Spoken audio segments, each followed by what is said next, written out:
All right, good morning. This is a 2012 Chevrolet Cruze. This is the continuation of the videos that I started making a week ago. Now this started when I threw a 0299 underboost code from my car and my attempt to track it down. Now previously in the videos, I found a lot of oil leaks and oil presence where there shouldn't have been oil. So over the week I did some research, some asking around, I looked at some manuals, and then finally this resulted. So what I went ahead and did was I ordered a brand new turbocharger for the car because I didn't expect them to be as affordable as they were on Amazon, and I went ahead and purchased some other things as well. So I'll go ahead and run through them real quick just to kind of give you an idea. So the first thing I tracked down was I found the Gates PCV hose, and this hose is a hose that runs, and I'll go ahead and it's actually the hose that runs from the intake manifold over around the block into the turbo inlet housing.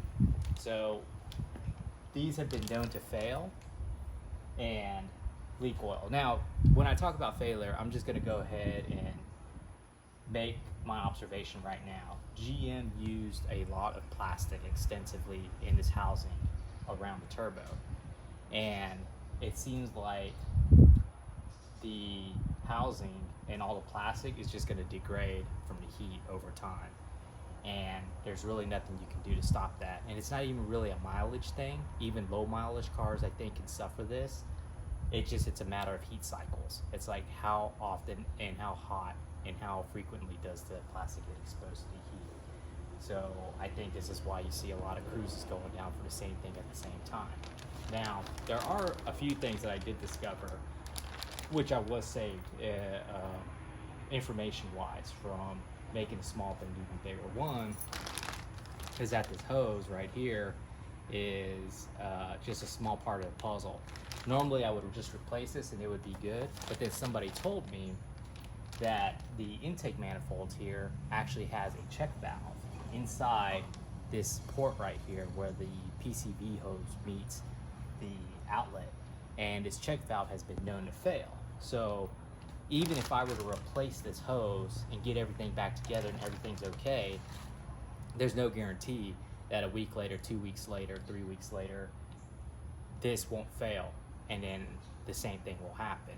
So, you know, really, you almost have to replace everything all around the engine when the turbo fails, and not just parts as they do. Otherwise, you're just fixing it so it can break again down the road. Well, now, when I heard that, I was a little dismayed, but fortunately, it turns out that I looked at the prices online, and they're not as bad as I expected to be for a car. Now, I worked on older cars, GMs. I remember intake manifolds being $300-400 a piece, but Amazon didn't exist back then. And apparently Amazon, they're just trying to move parts right now. I don't know, but everything was a lot cheaper than I expected it to be. So I took advantage of it, and I went ahead and purchased a intake manifold.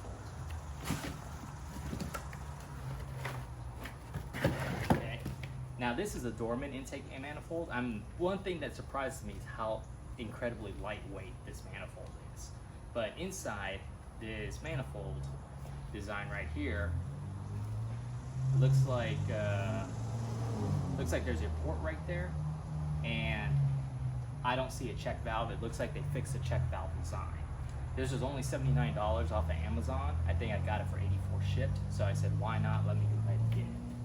So I went ahead and purchased that. Then I looked at the turbochargers, and I found a Stigen turbocharger. I'll go ahead and move the camera here. And a Stigen turbocharger. I think it's Stigen or Stigen, I'm not sure how you pronounce it.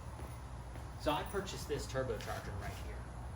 And it was $479 shipped to me from Amazon. I'm an Amazon Prime member, so I went ahead and purchased the I get on free shipping. Now the Stigen turbocharger comes with the gaskets. It's it comes with the turbo itself. Now, it tells you right there that it's made in China, but otherwise it looks very good, and I think it'll be a quality replacement, so we'll see. I also have a box here that I didn't notice before. Not sure what the box has. It looks like it has some cloth in it. Looks like there's some grease or something. So we'll look at the box later. Okay, so there's a turbo. And then I got all the complementaries for the turbo as well. So they do say that you need to replace the oil inlet tube on the turbo.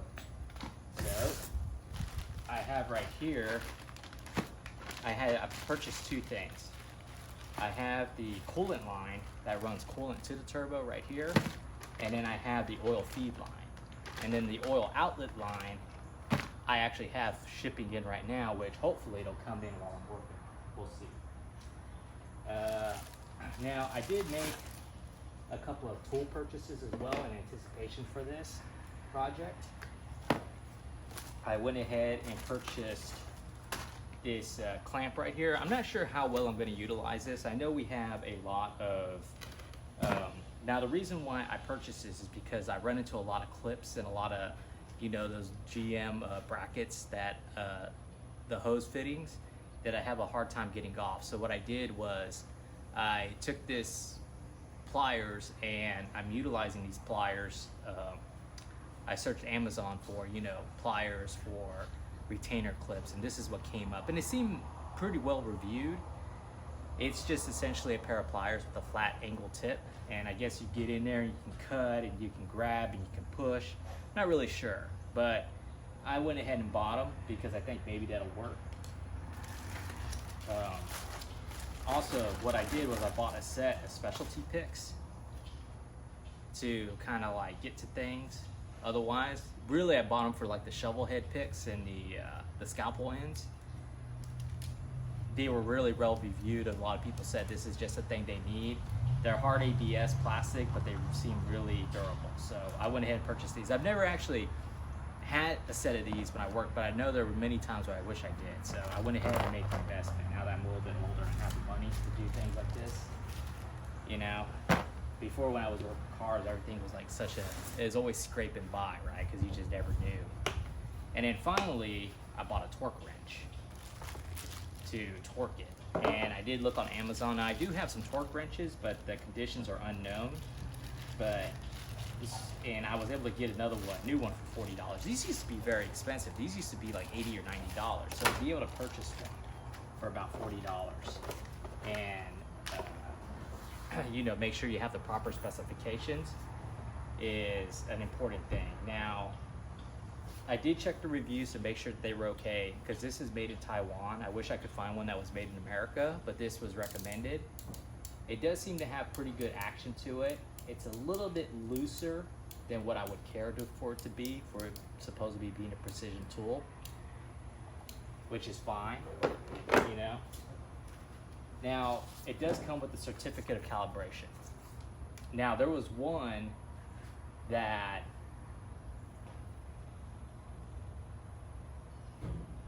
was sold that didn't come with a certificate of calibration. According to the reviews, people were blowing holes in the side of their motorcycles, you know, trying to torque down oil bolts, because sometimes it clicked, sometimes it didn't. So, you know, as we all know, this car has torque values everywhere. And speaking of that, so finally the last thing I found was I found a set of documentation. I went onto a manual site online and I found documents that apparently I paid $40 and I was able to get the entire GM certification for, or the entire GM documentation. So it has step-by-step instructions, but most importantly, it has the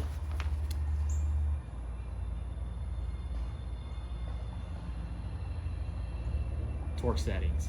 Now here, it's saying that this needs to tighten to 8 Newton meters, which this torque wrench will only go down to 10 Newton meters.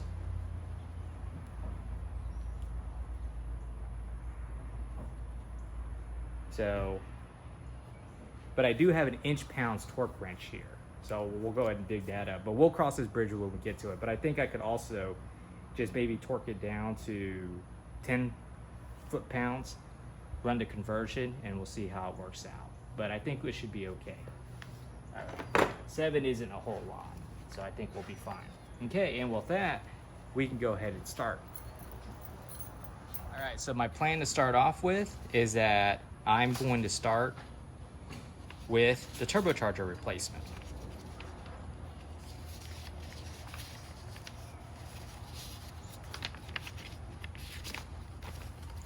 Which is right here. So I'll have the documentation for the turbocharger right here. I will separate the documentation. I'll put it to the side.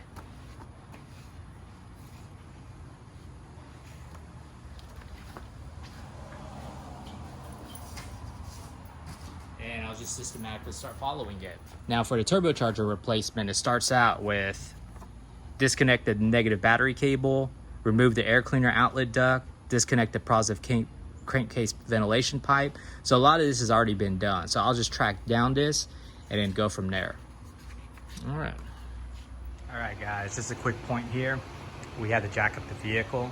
Now, there's a million ways to screw up jacking up a vehicle, and there's really no right ways to do it, but this is my particular way. So we used old trusty red, made in America jack stand, and we got it by the jacking point. And then once we got it up, we used some 12x2s, and I believe that's a 6x6 beam, and that's gonna be what we're gonna use to get the leverage. And of course, safety first, so I'm gonna take the other jack stand, and I'm going to do the old school trick of throwing it underneath the tire so then it doesn't roll off. All right, so that's what we got, plus the e-brake is on. So let's see how that works out.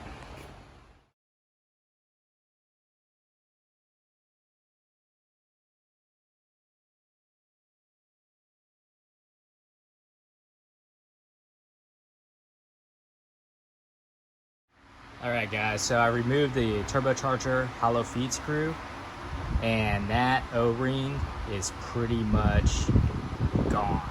I mean, I don't think it really was there. I don't know if this was done when Jiffy Lube blew up the car or what, but that is exactly how it looked when I took it out.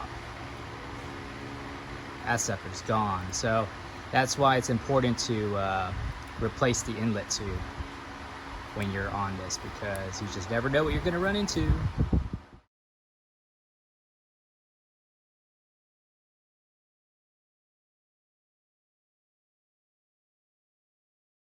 All right guys, so the next step is asking me to remove the turbocharger oil feed line, which is right here.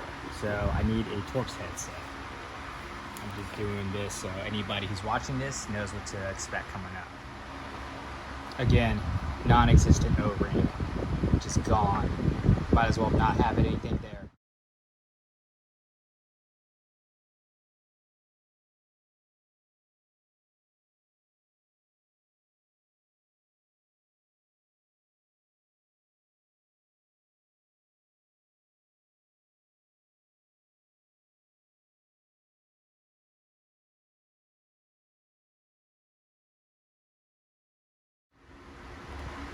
All right guys, just a quick note. So I removed the coolant line, which I'll go ahead and pan up here and show you. And of course, when I removed the coolant line, it puked coolant all over the turbocharger and the O2 sensor. So, just something that you might want to look out for. But that's one way to drain the coolant. It shouldn't be too bad. That connection's pretty airtight, watertight, I believe. You know, a lot of exhaust gets pushed out, so you know if that connection was kind of bad, then it would definitely be a check engine light for an O2 sensor. But I think we're good, so we're just going to keep going along.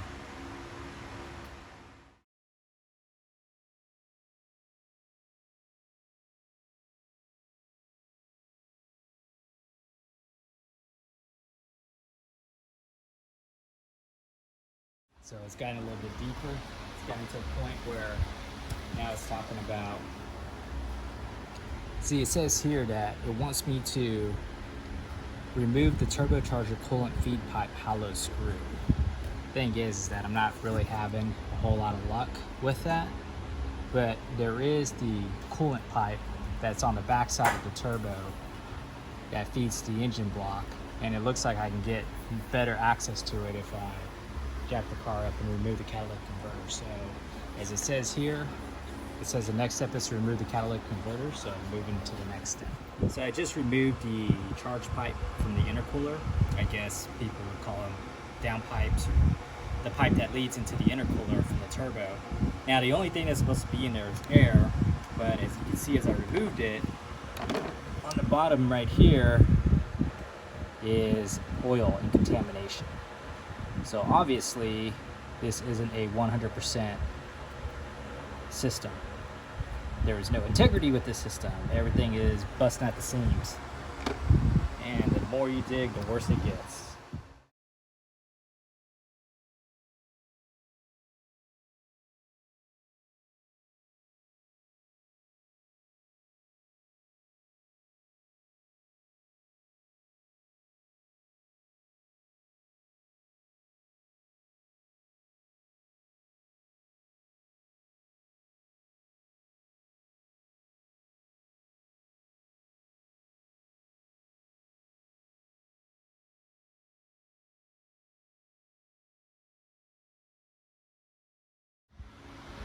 Ladies and gentlemen, so let me just go ahead and show you what I have going on so far. So I disconnected the 3-bolt underneath the car for the catalytic converter, and I moved the catalytic converter to the side. So I don't know if you can see this right here, but all I simply did was I removed the O2 sensor. So the O2 sensor is right there. And I disconnected the O2 sensor from the port right there, and then I moved this catalytic converter to the side. So it's loose, but I did not totally remove it. I know some videos on YouTube say, yeah, you need to totally remove that, but I don't see why I just can't place it to the side. Maybe in a little bit I'll find out, but for right now, that seems legit. So we'll see what happens. All the coolant's been drained. I let it drain out, and the car's been sitting up. So we'll continue on.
Alright guys, now to my favorite part, removing the turbocharger, and somehow hoping to God that I didn't mess anything up. Now it does get a little hung up, and my favorite part of working on cars is when parts get hung up and you have no idea what's going on.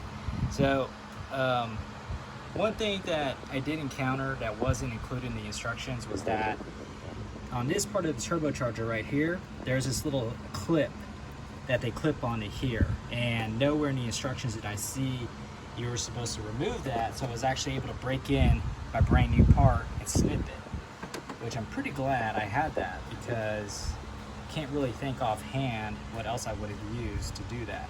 Now the second thing is that I'm going to point to it. Now I had difficulty trying to locate it, but now that the turbocharger's moved its location, but there's actually another part. See, I can't even like get the camera in there, man. It's like, let me see if I can like, there's actually another part that's underneath this hose, the hose that you can't see. Underneath this hose right here, right under the crook of it, there's actually a line, and it looks like it's one of those recessed parts. So I'm gonna go ahead and try to go at that line and loosen that up too. All right, ladies and gentlemen, well, I finally have the turbo pulled out. Let me go ahead and show you what was holding me back. There was a little hose, a coolant hose from the turbo into the engine block, which was holding the turbo back. This is it right now. Now, I was a little confused. I was overthinking it, you know, because it gets hot, but basically I just figured out you got to put a 17 here, and then you can pull it out. So maybe make it a little bit more complicated than it should have been, but yeah, for the most part it's out. And yeah, we're gonna go ahead and oh, let's take a look at it real quick. So, you know, it's actually in great shape, and I can see that it's just been running really hot and leaned out like a bitch. Sorry for my cuss words, but yeah, you see that turbo? That turbo is just like, that turbine is just cooked. You know, I'm not really a spark plug reader of any kind, but I would say that this bitch has probably been on fire a few times. There's a little crack in the housing. Apparently the crack's okay, but anyway, we're gonna get this swapped out, so it's okay. I think it's all good.